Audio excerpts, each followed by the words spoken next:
6 a.m. One bag packed. Today, you move underground. Forever. Your dog can't come. Dogs don't do well down there. Nobody explains why yet. You kneel down anyway. He doesn't know this is goodbye. You do. 8 billion people are having this exact morning, right now. That didn't happen, obviously, but the questions start immediately. Could your dog actually outlive the apocalypse better than you do? What job suddenly outranks every CEO on the planet? Would people genuinely queue for one beam of real sunlight? And how long before your own kids think the sky is a myth? The answer to all 4 is stranger than any bunker movie, especially the first one. Here's what would happen if humanity had to live underground forever.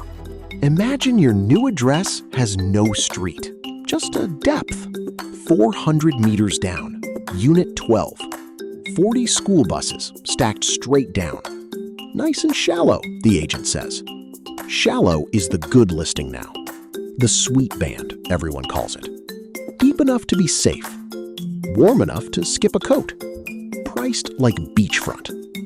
Go too deep and the rock itself starts sweating heat. Go too shallow and you're basically renting a hallway. Your elevator ride to work takes 11 minutes. Rush hour isn't a traffic jam anymore. It's a queue for the shaft. Your phone still gets signal. Fiber loves rock. GPS does not. No satellite can see through half a mile of solid rock. So paper tunnel maps replace them. You learn routes by counting turns. Your neighbor Hal still gets lost walking to his own kitchen. Grocery shopping changes first, and it changes completely. Real wheat needs real sun. Nothing underground can fake enough of it. Mushrooms don't care. Neither do crickets. Both scale beautifully in the dark. Dinner becomes fungus and bug protein, dressed up with nicer menu names. A single slice of real bread turns into the fanciest gift on earth. Hal gets down on one knee, holding a whole dinner roll. "Marry me," he says. "It's fresh." She says yes immediately. Norway once buried 1 million crop seeds, one of every crop we grow. The Svalbard Vault sits 80 meters down, 26 stories of ice and rock. It's the planet's backup copy of breakfast. But one thing money still can't fake: an actual beam of sun. Engineers already build mirror shafts that pipe real daylight into basements. Scale that up, and every city gets one shared sun shaft. A single column of real daylight, rationed by the minute. The waitlist runs 11 months. People bring folding lawn chairs. Hal waits 4 hours, reaches the front, and still can't find it. It's directly above him. He was standing in it the whole time. A 10-minute session becomes the ultimate wedding anniversary gift. People propose in the sunbeam now, too. Hal's out of ideas. Your body notices the missing sun long before your calendar does. In the 1960s, scientist Jürgen Aschoff sealed volunteers inside a bunker. No clocks, no daylight, nothing but their own bodies to trust. Within days, their internal clocks drifted clean off human time. Some slept on 28-hour days without noticing anything was wrong. Underground cities solve it with sirens. The lights dim, a horn sounds. Bedtime, the horn means, whether your body agrees or not. Skip enough sunbeam sessions and a doctor writes you an actual prescription. The prescription is sunlight, delivered by spoon with zero remaining dignity. Dogs need yards. Yards need sun. So dogs mostly retire as pets. The animal that thrives down here was already built for it. Rats.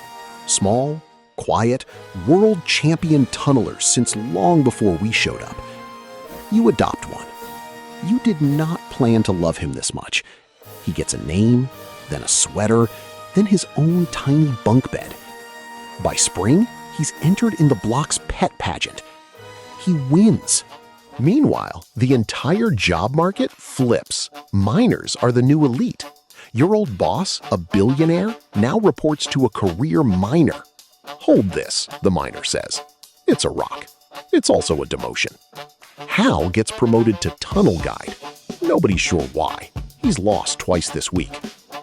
An ancient underground city in Turkey already proved all of this works. Derinkuyu held 20,000 people, a sold-out stadium, 18 floors down, livestock included.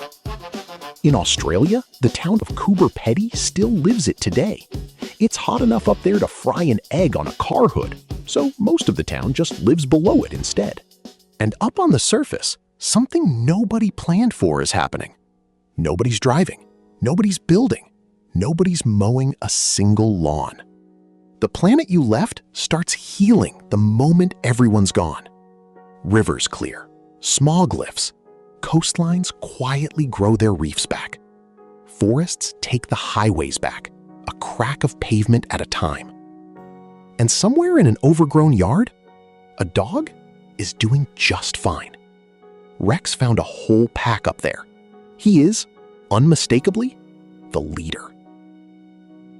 He never once thinks about the apartment. Or you, probably.